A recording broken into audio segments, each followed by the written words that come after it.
Hello and welcome to Woman's World. I am Oyinlola Sally. Today we'll be discussing African women and their sexuality. We'll meet in Amazon on Life on Top. We'll also bring you up to date with the latest headlines in the world of women. And on trends, we'll teach you ways to properly apply your makeup. On our issue for the day, the African society has a culture of silence when it comes to the matters of sex, even in private quarters. It is a say there's a taboo to discuss sex in some cultures, even between couples. How then do couples communicate? How do women express themselves sexually? I had a discussion with some experts on the subject matter. Let's find out more.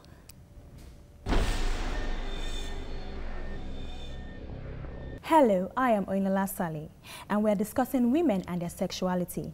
And to further discuss, I have here with me Teresa Biobaku, a health expert, and as well as Fumi Akingbade, a renowned sex therapist, and Ayo Makinde, a broadcast journalist. You're welcome, ladies and gentlemen. It's nice having you on the show today. Now, women and sex. Why is culture silence when it comes to this issue? Now, Fumi, you're the sex therapist. Tell us more.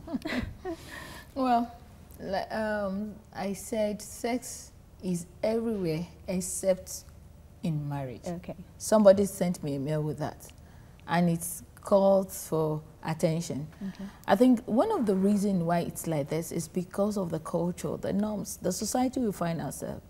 It's been drummed into the air of a woman year in, year out, that they should only be seen and not to be heard on sex bed, which is not only truncating the sex bed, is bringing a high level of dissatisfaction for the woman, and it's even leading to women cheating on their spouse. And making even the same, bringing the worst or the beasts out of the society. Out of the Take society. the case of India, for instance. There was recently a rape, celebrity rape case, if you like it, that took the whole world by storm. That a woman was so maliciously, manhandled by so many men, and it's all because over the years. When was the last time? When did we start to hear the voice of India, so to speak? I mean, everything was shrouded in quite shocking. In secrecy, in culture, cocooned. Everything was culture. Women don't talk, women don't do this, women don't do that, and all because of what? At the end of the day, the women couldn't express themselves, so all they had to do, they did in secret. All the expressions that they had, they did in secret. It's led to all kinds of things. Adultery, Madam mentioned the aspect of cheating, adultery, all kinds of things. Incest, bestiality, all because women, even they weren't allowed to talk freely. And all because of what we're trying to protect culture. I don't think that is right. The second thing that I would even love to mention, I've asked this question many times over. Why is it that our fathers, 4, 5 generations away, have been getting married to more than one woman, 2, 3, 4 women? Why? The women, you can't even be found with another once you are married. Still same culture Exactly, issue. it is. Teresa, you have let me something? come in there. Yeah, the cultural thing, and then we look at the stigmatization, which is something we're trying to get out now.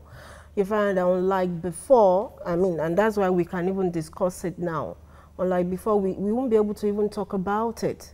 I have 3 daughters, my 2 other are grown-ups, and it took me a while to start discussing with them about sex education and all that. Why did it take you so long?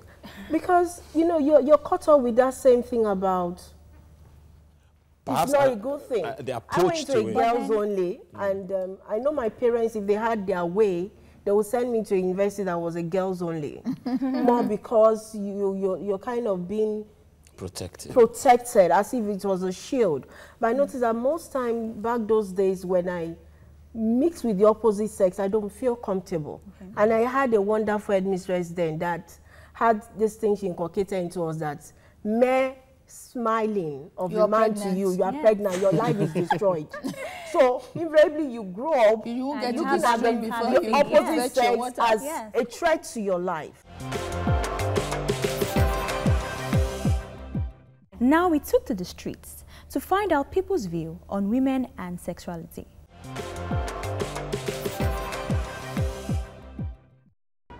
don't feel open at all. I think it's still a taboo. And maybe as the years go on and as I find new people to interact with, I'll find it more open to talk about sex with my partner. I wouldn't discuss about sex with my wife. We will do it as it's supposed to be done in an African way. Sex is actually a comfortable topic with me and my partner. We talk about everything, our needs, everything. We don't have to beat around the bush. We talk about it. It's an open subject. I speak a lot, whether I'm satisfied or not, or what are the other issues around sex. Yeah, I speak up my mind. I think it's a good thing. Every woman needs to speak. Yeah, it's good to know your partner, what she likes and what you want, and it's good for her to know what you like also. No, I feel comfortable. I think nowadays it's better if you discuss it with your partner. And we can talk about sex with my wife. I have a wife. I can talk about sex with my wife and my kids also. Yeah, it's something nice. I think it's no longer discussable. We just do it, and then you just know if he's not happy about this, and then he's changing to this. It's like more action than talking. I think a lot of us, especially the young people nowadays, are too much. We are exposed. You know, I think there's a lot of talk. There's too much education as far as sex is concerned. Yeah, I'm very comfortable, most especially to enhance our marriage, because I think sex it's been made for a marriage. Yeah, I think I'm very comfortable to talk to my wife about sex or to talk about sex to me.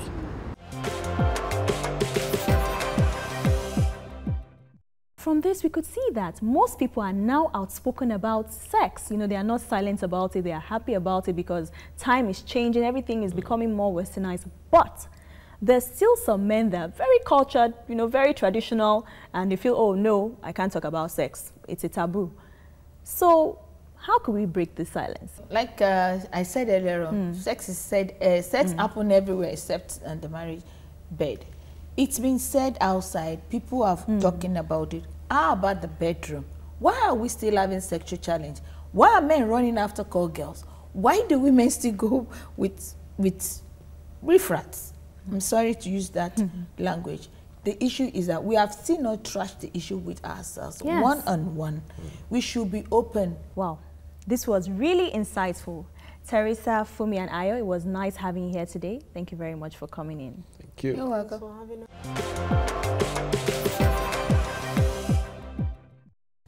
Hope you learned one or two things from our discussion. Coming up, we meet an Amazon on Life on Top, and on Trends, we find out what makes the perfect makeup. But first, let's see what events made the headlines this week.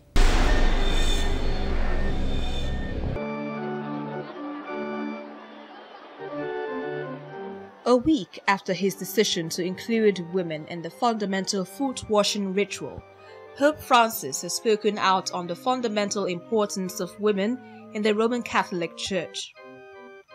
His decision has been met with disapproval from traditionalists who see the custom as a reenactment of Jesus washing the feet of his apostles and should therefore be limited to men.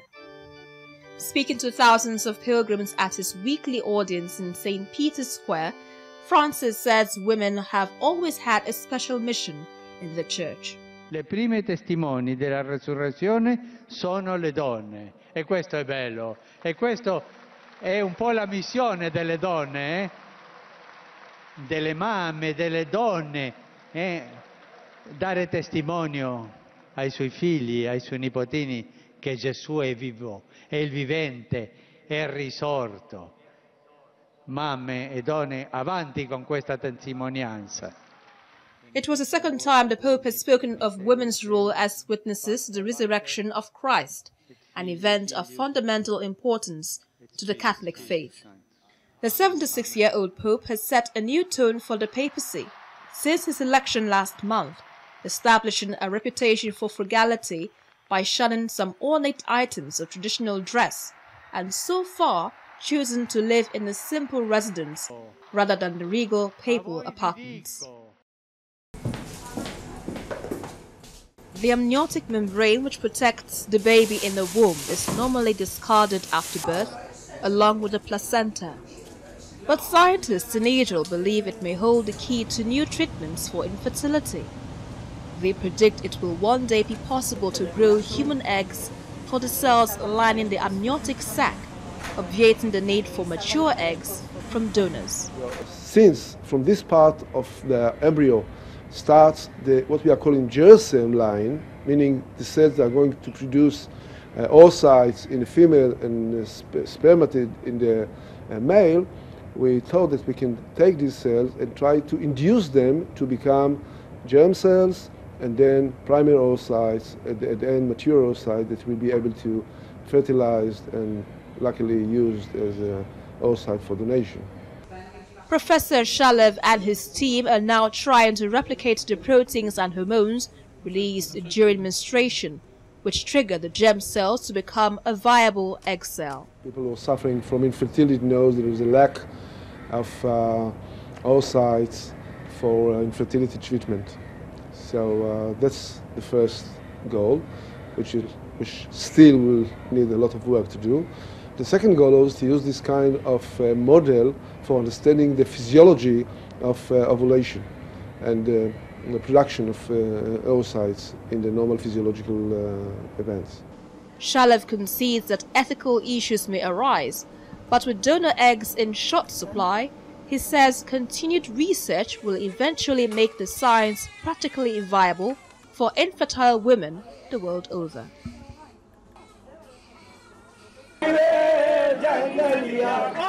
Hundreds of women revelers chase and beat up men with wooden sticks in a colorful festival to the delight of thousands of pilgrims and tourists in the town of Basana in northern India. The colorful festival heralds the arrival of Holi, the festival of colors, and begins after men don colorful turbans and dress in traditional attire of loose shirts and trousers to visit the local temple. Celebrating the unique age-old tradition, women chase men away with sticks in the alleys of the town. हम यहाँ पर हर साल होली खेलने आते हैं और यहाँ पर बहुत ही आनंद आता है। ठाकुर जी की होली यहाँ पर बहुत धूमधाम से मनाई जाती है।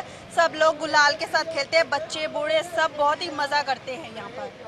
A visibly thrilled tourist from Switzerland who witnessed the festival for the first time said he had never experienced something as exciting as this. Excitement. It's very cool to see so many people come together to party and throw colors and celebrate. It's cool to see the unity of a people. In my country we have celebrations and people come together and have a good time, but nothing to the extent of the way Indians do it. A local woman who participated in beating the men further explained the mythological significance of the festival. Holi जो है पहले नंदगांव से आते हैं खेलने के लिए, वो कृष्ण बन के आते हैं, जो राधा यहाँ पर राधा बन करके होली खेली जाती है, इसे लठ मारते हैं तो इसे लठमार होली बोला जाता है। फिर दूसरे दिन जो है राधा के हिसाब से बन करके यहाँ से वहाँ जाते हैं नंदगांव, तो जो राधा कृष्ण भगवान वहाँ पर खेलते हैं तो इसे लठमार होली के हिसाब से और भाईचारे के हिसाब से खेला जाता है। The event is celebrated for 45 days in villages of Mathura district and brings together people from all classes and age groups as they play with colors and distribute sweets.